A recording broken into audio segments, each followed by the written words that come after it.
It's 27 minutes after 8 here on 3FM 92.7. Yesterday, Superintendent Asare had his day in Parliament after a long wait. Yeah, I want you to listen to excerpts of the conversation that was had in Parliament before the bipartisan committee set up by the Speaker of Parliament. Listen. The person is on retirement. So I took my time to let him know the differences between the two. And then he told me that apart from him, if I go and tell the appointing authority and it backfires, who else can you recommend? And I recommended 3 other senior officers, commissioners. Number 1, COP, Mr. Ernest Owusu. Third one, COP Mami Yatiwa Adodankwa. Fourth one, COP Mr. Tete, Mr. Christian Tete Yonu. And that was all. So final one, the last one, that has brought all this controversy is that I was there on the 19th of June 2023 at 2:13. I have the records. I have the records here, which I will tender with your indulgence when I'm done. 2:13. Chief Bugri Nabu called me that, Commander, there is good news. So I want you to come with 2:13 p.m. Which day? Which date? On the 19th. On the 19th of June 2023. So I should do my best and come with commissioner. Then I asked him to call him because he told me you have his number. He has come to your house. But all the same, a big man who is a chief, well respected at the time, not now,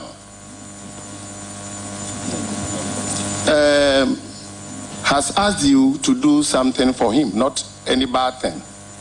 Not any bad thing. That come with your commissioner, COP, Mr. George Alex Mensah. I told him to call him, and he called again. He called again. The calls were coming, one too many, and I was a bit surprised that what at all does this man need me for? For him to call me 12 consecutive times. 12. The last call was 5:57. More than 3 hours. He still wanted to see me. Never knew there was any malice. And I thought that just as he called me some time ago to go and told me something, let me go and listen to him. And then when I started going, I had a call from Commissioner earlier. Yes, around 4 thereabouts. 4 thereabouts. That, Asare, where are you? We are waiting for you. Me, I didn't know anything. So I went.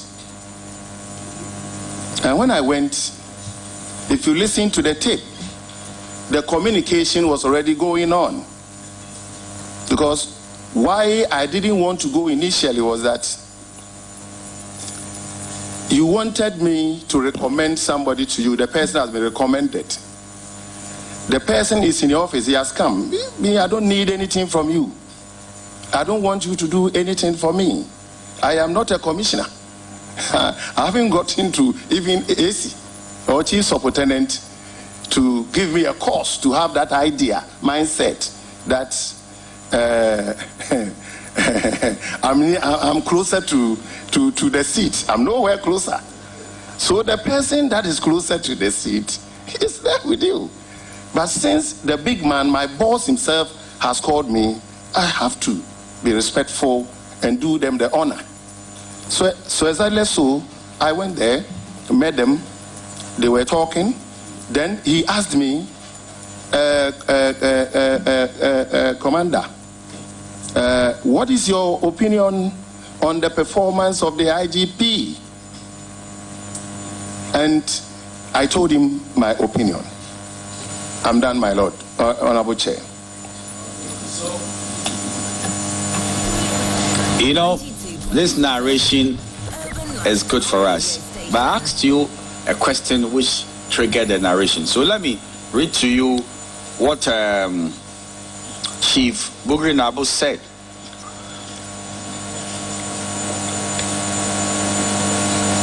And this is the third meeting of the committee. And I'm reading from page number 7. Have you had the benefit of our proceedings? Okay, Council. So, Council, get to the proceedings dated Monday, the 28th day of August, 2023. And then page number 7. And I'm dealing with the last 2 paragraphs. A little bit down. I want to quote what Chief Bugri Nabu said. I even promised Commander Sarah that if he would come himself, then I'll go with him to the president so that I would sit down and he would talk directly to the president. He told me that day he was traveling, so he wanted a man called JB, who is also a police superintendent, to come and join me.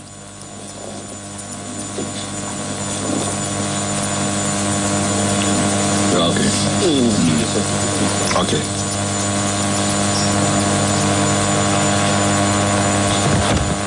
He would equally say the same thing that they know about the IGP. So they called JB on phone. He said a lot on phone. And I told him that Sunday, 3 o'clock, I'm going to book an appointment and go with him to the president. He said yes. He would be with me at that time. On the Sunday, I called JB and asked him to meet me at Afrikiko, and I'll drive him to the president's place. He said he was in the Eastern region for a program. I said, but you said you were coming? You people came to my office for such an important thing, and now I'm going to be with you to meet the president, and you will not go. I was so disappointed.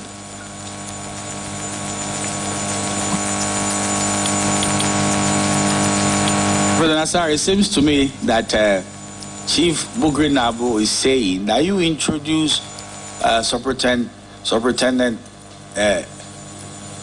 JB for purposes of going to see the president on the matter. What is your response to that? Honorable Chair, that's not true. That's not true. Because I'm the type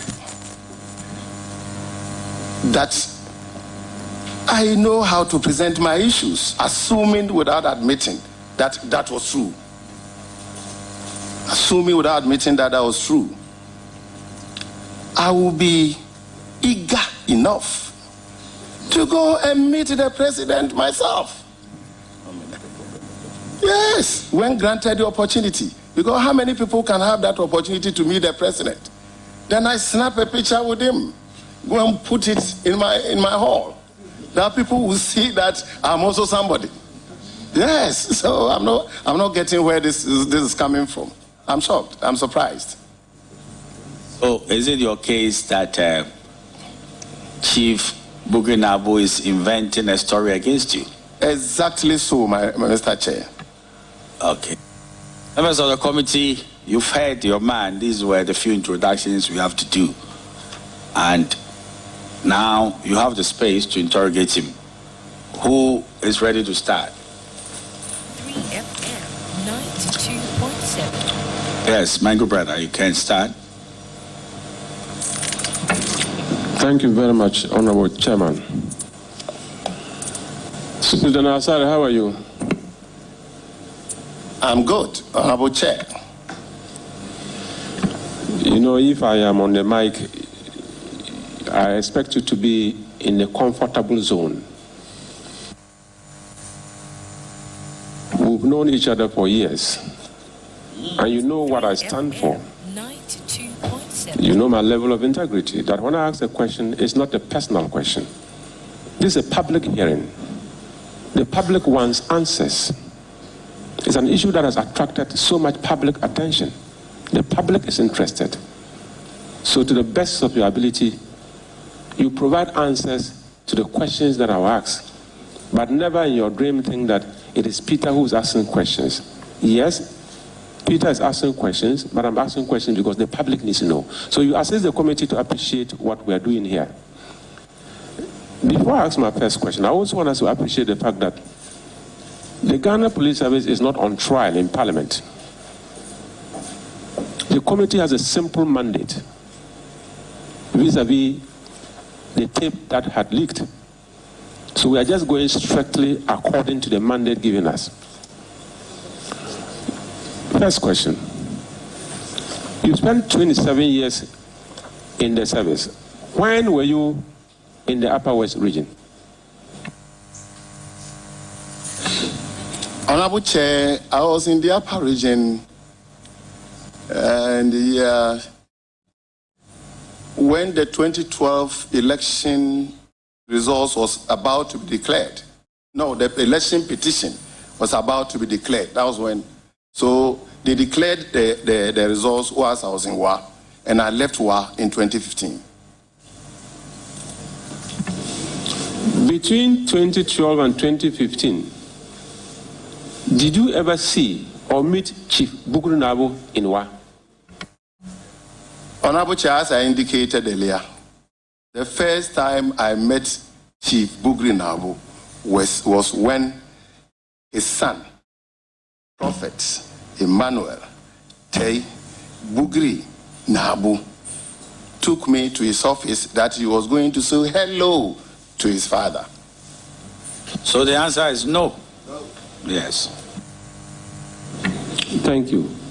Chief Bugri Nabu, in his evidence, told this committee that the first day you met him and he asked how you got to know him, you said you got to know him in the Upper West region when he used to come to Alaji Short. And Chief Bugri Nabu acknowledged the fact that, oh yes, Alaji Short is a strong MPP member, and he used to come there, so you can't be wrong. Are you indicating to the committee that this is not true from Chief Bugri Nabu? Honorable Chair, it is not true.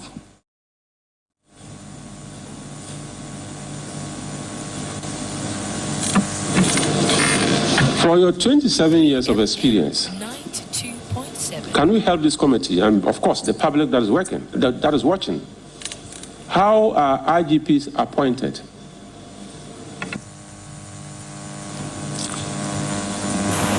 Honorable Chair, 92.7. just as you rightly said,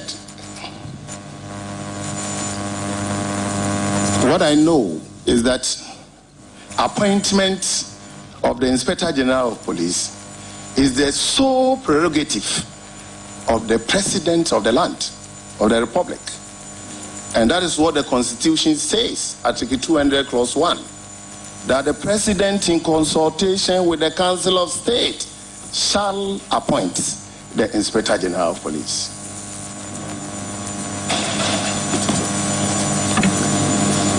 By implication, it is the prerogative of the President, as you said. Is it very okay to also lobby for the position?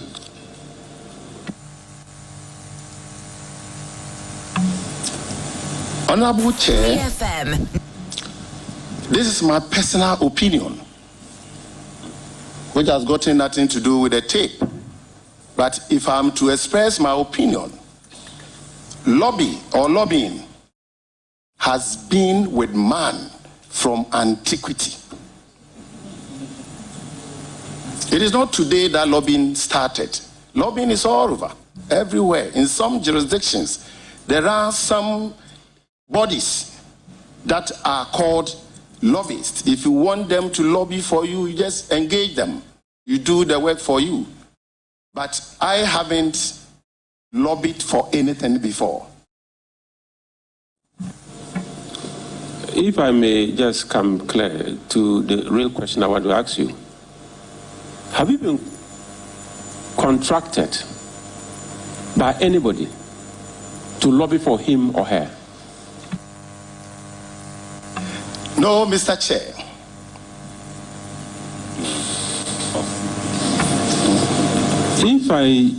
If I may ask, you have so much experience in lobbying. In other words, you have so much information about lobbying. Have you ever said so? That he has so much information about lobbying.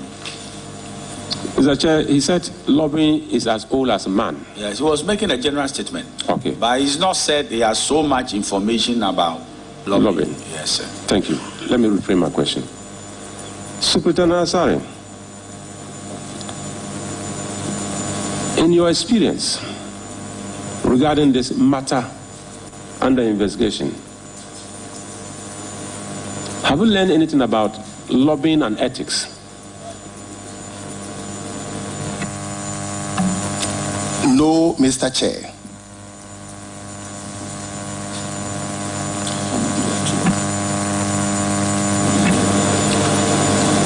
As a police officer, Chief Bugundabo's office is not within the police facility. You felt very free in his office to discuss matters of the police, to the point that you are even suggesting to him names that are clear for you, so competent to become Inspector General of Police should the opportunity appear. Is that very professional to do? Honorable Chair, it was a private conversation.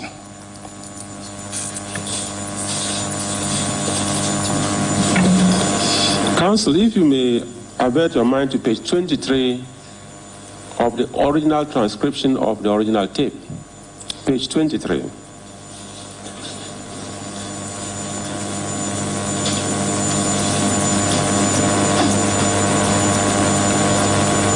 I believe the third paragraph, that starts with Alaji. Alaji speaks. That is Chief Bugnaro speaks. Yeah, apart from him, there are two other commissioners who are also having their people watching. And Speaker 3, that is Superintendent Asare, he said, Ernest and Mamitiwa. If I may ask for clarity, who is Ernest and who is Mamitiwa?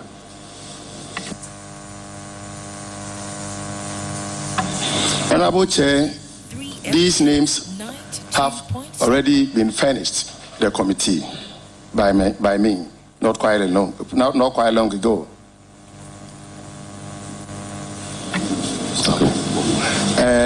COP Mr. Ernest Owusu and COP Mami Yatiwa Adanka. Thank you very much for the refreshment. Alaji says, but as for Mami, and you came in to say, out, out, out. Why is Mami so out in your mind?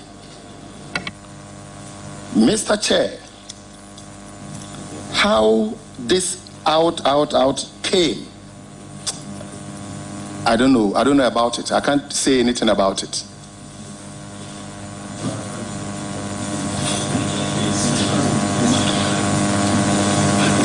It could also mean, because it was a private discussion, it was a friendly conversation with somebody that we thought was respectable. Out. When somebody is out, to me, is the person is exceptionally good. To me. 3FM 92.7. It is quite interesting that the context of the conversation, you were endorsing some recommendations by mentioning names. Okay? And Chief Bukunabu told you 2 other names had come. I think you were smart enough to know the system to say the 2 names I know. It is Mami and Enes. And Chief Bukunabu said, but, please underline that word, but, as for Mami, and he said out. Look at the context and look at the explanation you are providing the committee now. But as for Mami, and he said out.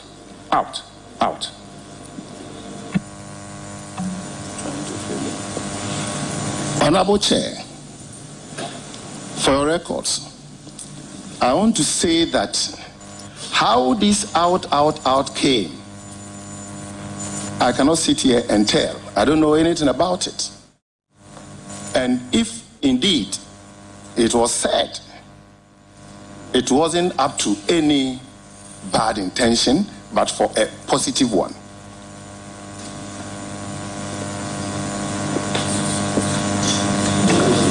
Thank you. On the 19th of June. Superintendent, Mr. Chair. let's establish something before you proceed. The out attributed to you, did that come from you? Honorable Chair, I did indicate that I have no idea of this out one, but assuming without admitting, quote and unquote, that I did make that comment, it could be on a positive sense.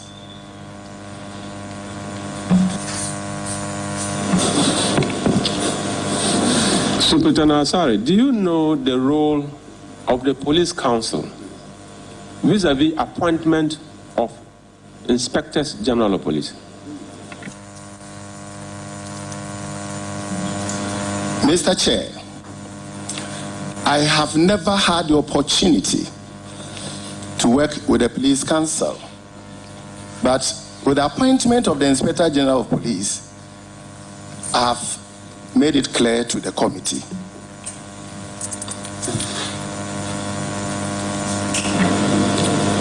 If I can recall what you said, it is the prerogative of His Excellency the President to appoint in consultation with the Council of State. And you and I know that the Police Council provides strategic and policy advice on matters of the police to the President. The question I want to ask, which role do you think Chief Bukunabu will be playing to facilitate the appointment of an IGP?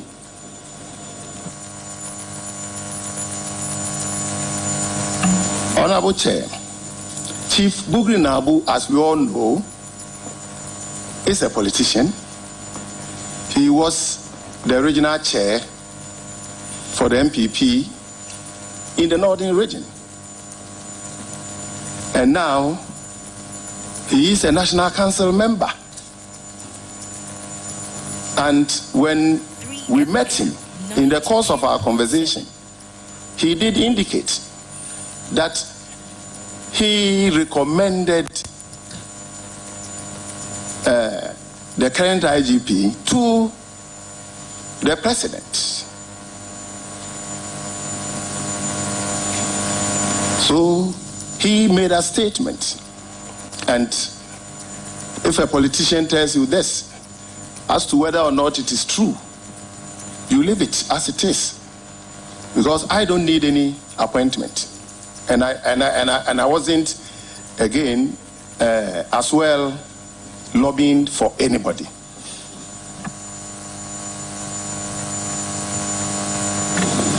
If you look at Regulation 82, 1CI, and if I may read that just to refresh your memory. Regulation 82 of CI 76, in other words, Ghana Police Service Regulation 2012, 82.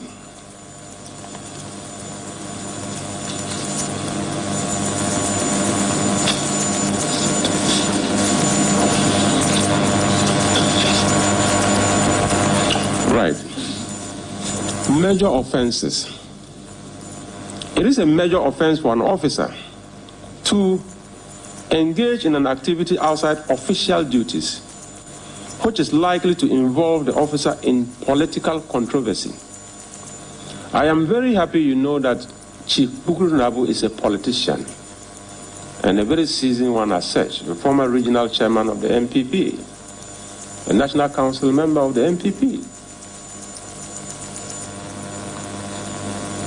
Discussing matters of the appointment of IGP with Chief Bukuru Nabu and mentioning the name of the executive secretary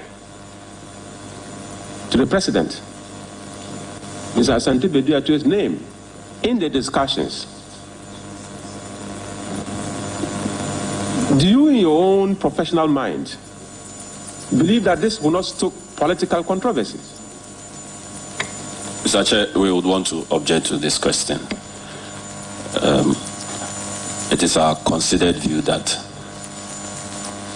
answering this question may lead to the witness incriminating himself. Because, number one, it is a legal question. Honorable member has already referred to the police service regulations. The title is Major Offenses, and he going to answer in that manner may lead to unforeseen circumstances. So, my Lord, we would want to object to it.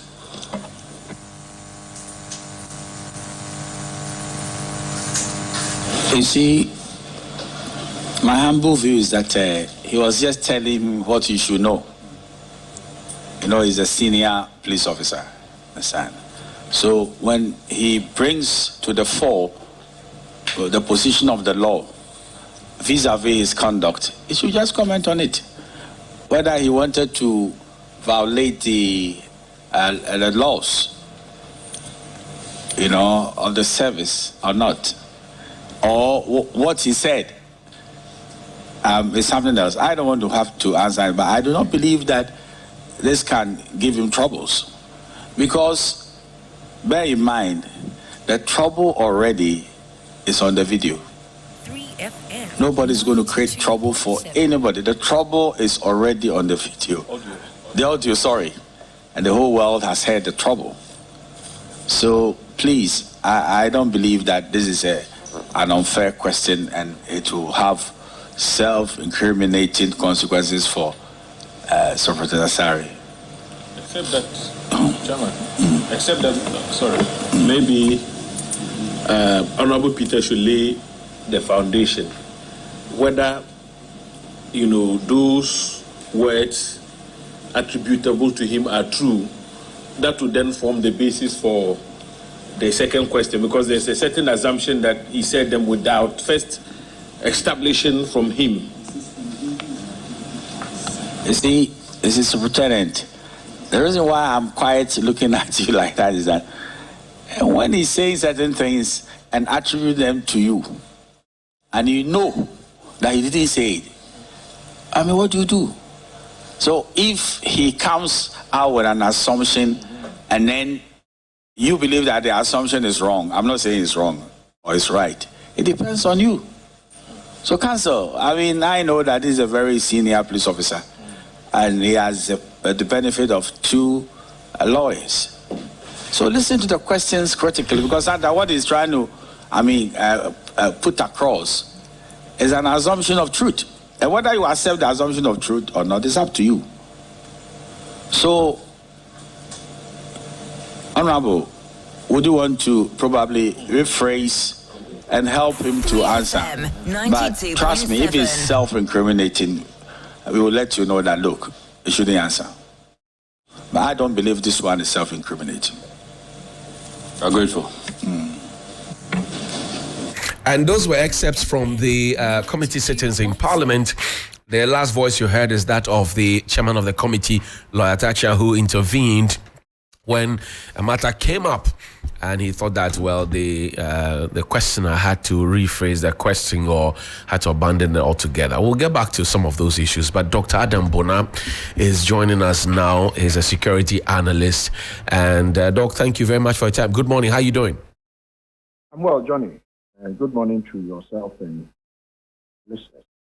Doc, there's a new twist to all the conversations that we have been receiving and hearing on television and radio from the committee. Now, I saw a video, a secret recording of assault featuring Superintendent Asari and Mr. Bugri Nabo, one of his aides at his office, or in an office, I should say.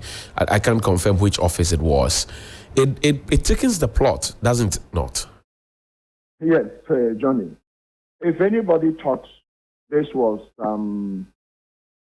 somebody's imagination, somebody conjecturing, somebody thinking, these guys were not plotting evil, then that person should go back and probably review what has taken place. And now, the video that has hit the airwaves. You guys in the media, you know this better than the rest of us. Video will not tell a lie. Video will not tell a lie unless it's in a movie where you guys understand it. But this is not a movie. This was not someone acting something of a sort. No, it's not drama. You can hear the superintendent of police actually asking that they should quicken the process of removing the IGP. Mm-hmm. You could hear him clearly say when the Bugri Nabu said August. That's right. He said, no. Why August? Why not now? Why not this June? Why not now? Then Bugri Nabu says to you, okay, it's fine, okay. Then he goes on to say, hey, okay, if that is the case, why won't you people let him go in 2024? You could see desperation in this man's voice and his demeanor. Right. And initially, throughout the sitting, we were made to know that the recording was done before Asen. That's right. But now we have a video that has challenged it, not audio, video. That presupposes that there were conversations right after Asen because he played something to That's right. Bugri Nabu. That's right. And said, can you see at Asen now, somebody Awuni, where COP Awuni or this COP Awuni, had there was an encounter between, I think, the General Secretary, what is it? The General Justin Kuriafin, it was COP Awuni, right? Yes, between, and I think some of us saw that thing on TV3 on your network. Right. It was live. Right. I think so, yes. So these are things that happened in Asen. So I think Bugri Nabu asked him, were you in Asen? He said no. He said, why would I be in Asen? These officers, all the Puma members, INDC members, and they were all sent to Asen 1 month before. I'm just trying to, right. This is like 1 month before the Asen North elections. And my point is that should lobbying move to this realm? But you know what is going on now? Tell me. What they are thinking, and probably you can see that they are trying to pollute the atmosphere so that we can begin to look at police administrative matters instead of they themselves, their criminal mindset, right, which will pass for conspiracy to commit high treason under our laws, the criminal laws of this country. Because anything to subvert the will of the people would pass not as treason, but high treason. Because that would mean destabilizing the country. That would class for high treason under our the criminal laws of this country. So as far as I'm concerned, you hear them say the IGP has given something 40,000. These are all administrative matters. I mean, these are all administrative matters. You hear them say promotions. If I come to Media General, if I am, I don't know how your ranks or your positions start, maybe producer, reporter, presenter, you guys know where you are and you know that you are a senior person. That's right. There. That's right. Exactly. You are put there based on merit. The court cannot compel the CEO of Media General to promote somebody if it is not based on merit. So when you hear some people are challenging promotion, how do you go and challenge promotion? But it's in court. I don't want to. But Doc, don't you think that people will challenge promotions because they have seen that in recent past promotions have been granted to others, not because it was by merit or by a certain special arrangement, but it was done because they were seen to be on the side of one person or the other. Those conversations have come up where juniors have been promoted over seniors, and I can give you a couple of examples in other security institutions as well. You are correct. You see, I will not challenge you on that. You are, correct. As for that, it does happen. And so, but I would want to situate this in its right context to say, how do you say because of promotions, you are now, that is not what they said. But the moment we go into that realm, what is going to happen is that we are going to have a situation where instead of discussing where they were at, what they attempted to do, because I don't think it is somebody getting promoted above somebody that made them say, give us the position so that we can break the 8 for you.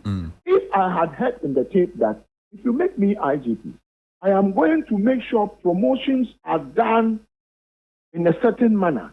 If you make me IGP, I am going to make sure that the police service CI 76 would be adhered to strictly. At the moment, for A, B, C, D, S, Y, Z, the Service Act has been thrown into the gutters. And I will bring it back and make sure it works. Then I will say you meant so well. But we all know that, Johnny, even you, with your, Johnny's bite in the morning, you know how much you have been attacked. That's Some right. of us That's right. who try to speak our minds and let the politicians know that, you see, I am a voter. But most importantly, I am a taxpayer. It is my tax money that pays you. So if it is bad, I will say it. They would attack you usually. And so in this country, you know that when you are doing something good, chances are that they will come after you. Usually. The people even you work with will go and lie, will do all manner of things. And so what I'm saying is that looking at this video, it changes the narrative. That's right. Now you can add a face to the voice. You can add a face to the voice. Now we see them clearly. So there will be no angle of the tape has been doctored. Exactly. There is no angle. So, and even though what I've seen is short, but it clarifies everything. Because then in that short tape, you would hear him say, the IGP must go because he doesn't support her. The IGP must go because he's not a party member. The IGP must go because he will not help us break the 8. And for me, it doesn't matter whether you are MPP, you are NDC, you are in the middle, what some of us are concerned about is Ghana will not be in tatters. And how many of such characters are in the Ghana Police Service today? And as we speak, they indicted the sitting vice president. They indicted the police council. That's right. And I've said it. I have not seen it. I am 50 plus years old. I will tell you. I've not seen it anywhere where such characters found their way in the security services. I heard you say your father used to be the prison, one of them. If your father is still alive, ask him. Ask him. He will tell you. My father died a long time ago. These are regimented organizations. That's right. Police, fire, prisons. That's they right. are you know that there's a reason why they have their own court. Mm-hmm. They have their own court. So when you misbehave, they will try you first. Yes. They will try you first. And so to have such characters, still as we speak, attempting to subvert the will of the people. And he sat there yesterday also in his police uniform. Johnny Abba, this shouldn't have never happened. It's a disgrace to Mother Ghana. He wore his police uniform. With his rank. Swore an oath. On his shoulder. His rank. On his shoulder. And he sat there, saying all manner of things against his own IGP. Against his own IGP. You see, we need to look at this thing and see how we usually endorse and validate a bad and checkered character. This is someone who is a superintendent of police. He's 2 ranks away from being ACP. You go to chief Supo, then from there goes to assistant commissioner. My point is that so for him to sit in not as a partial police officer, but full police officer, indicting something that we heard on tape, for him to say yes, he was lobbying to remove his boss. This is not a double indictment and shameless. Have to be. So I sit back and I'm asking, these guys don't deserve to be in the service. I'm not trying to pronounce them guilty before they are pronounced guilty, but when you look at what the things that have taken place, that have occurred, you ask yourself, if this was Johnny, me, or any other person, what do you think would have happened? And so just imagine, and I keep saying, Dr. Agodro is still in court. That's right. Dr. Agodro is in court. I still don't, apart from something he said somewhere, I haven't even heard it. But the truth is that he's in court, and I will not want to go into it. That's right. So if you have such characters, plotting to subvert the will of the people, which will pass for treason, conspiracy to commit treason, which is treason, these guys are still in uniform, and they call them to a committee, and they still sit in that committee in their uniforms and in their ranks on their shoulders, denigrating the service that has been putting food on their table for all this while. So my point is that can we make sure this country, the laws of this country work? That is all some of us are asking for. It is not whether you are MPP or you are NDC. Because I am old enough, and I tell people I'm old enough to have at least, seen before 76, 79, after 79, and the people who died. And I am, at least, I saw these things. So sometimes when some of us are talking, you have people think that, what is your problem? But these guys don't deserve to be in the service. They don't deserve to be in the service. And I am happy. I'm hoping that DOP Alex Mensah will be interdicted before he goes on retirement finally on the 16th. If it's not interdicted, you can't call him back and interdict him. You need to interdict him whilst he's still in service, active service, because a terminal leave does not mean that you could be called to come if there is an emergency. That's right. So he needs to be interdicted whilst he's in service so that his retirement, he can't take it until he's cleared finally. If it's not cleared and there are consequences he needs to face, he faces them. And I get that point you make, because on the committee table, he said that he's now enjoying his retirement. He's a private citizen at home. And then it was pointed out to him that, he's not handed over his accoutrements. No. So he cannot say but his mindset at this time, if you look at him, he's not even growing a beard and all of that, which is very uncharacteristic of, a high-ranking police officer of that nature. And so you make a strong point there. But the question is, will anybody listen to you? Oh, Johnny, you see, on our platform, Alert, we do our own thing. I tell people that the court of public opinion is stronger than the court of law. It doesn't matter what you do, and it is just nature. The court of public opinion is stronger than the court of law. So that if you decided that you are going to do some wishy-washy things, it's okay because you have power. For instance, the court of public opinion, our pronouncement on our finance minister. I mean, it's definite. You know, the court of public opinion. We have told the president, where we are today is because of your finance minister. You say you won't start in.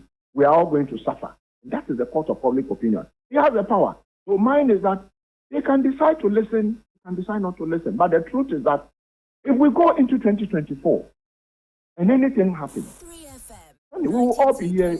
If God willing, we'll all be here. But I am told that it looks like they are going to take some remedial action, hopefully within the week. I see. I'm hoping that they do that because, Johnny, where we find ourselves, we are at a critical moment. MPP wants to break the 8. There's nothing wrong with it. It's good. If Ghanaians feel that MPP has done well and they vote for MPP, MPP should continue. If Ghanaians also feel MPP hasn't done well, Ghanaians vote out MPP and it is NDC. NDC comes and forms the next government. But nobody should think and say that I would subvert the will of the people so that NDC will use Takashi to win or MPP will use Takashi to win. This is what some of us are against, and I'm saying that it is. I've never seen it. Never. I don't know whether you said, I believe your dad might still be alive. He's gone. Ask your father. Oh, he's gone. Okay. Right. But I'm sure you ask any senior officer. Right. Any senior officer, if what we are seeing has ever happened in the history of this country. Even COP Timbila, who allegedly was involved in some recruitment something. You know what happened to him? No, he was interdicted and put under house arrest. He's a senior police officer. Dr. Agodro was locked up behind bars for days, weeks. There is a colonel in the military, he works with the military, Gamali or something. That guy is also facing courts. That is the process.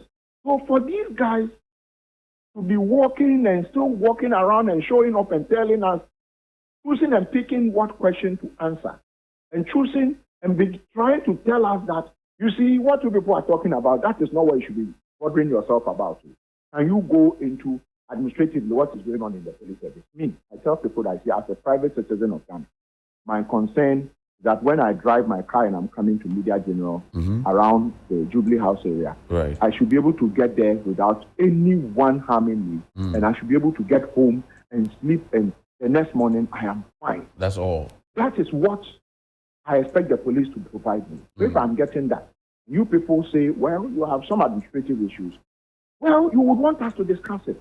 But when in your attempt to subvert and commit a crime, which in our laws is a crime, you don't tell us that this is what we must do. And like I've said, if you look at the COP, which I've not mentioned words about, I'm not saying it's mad, but what I've said is that, like you alluded to, even retired, what do you call it, people in the service, when you see them display, you see that this clean cut, this is this.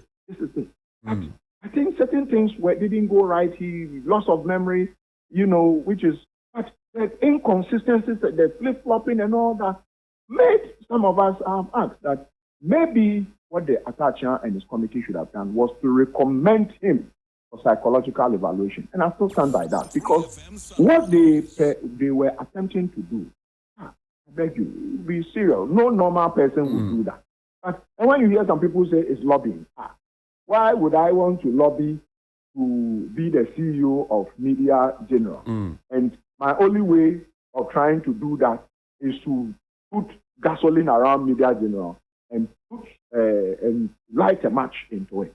Because if you are lobbying to be IGP is to destabilize the country, then all they were purporting to do, Johnny, was to do what happened in Gabon. The guys who supervised the elections in Gabon are now have taken over the administration of Gabon.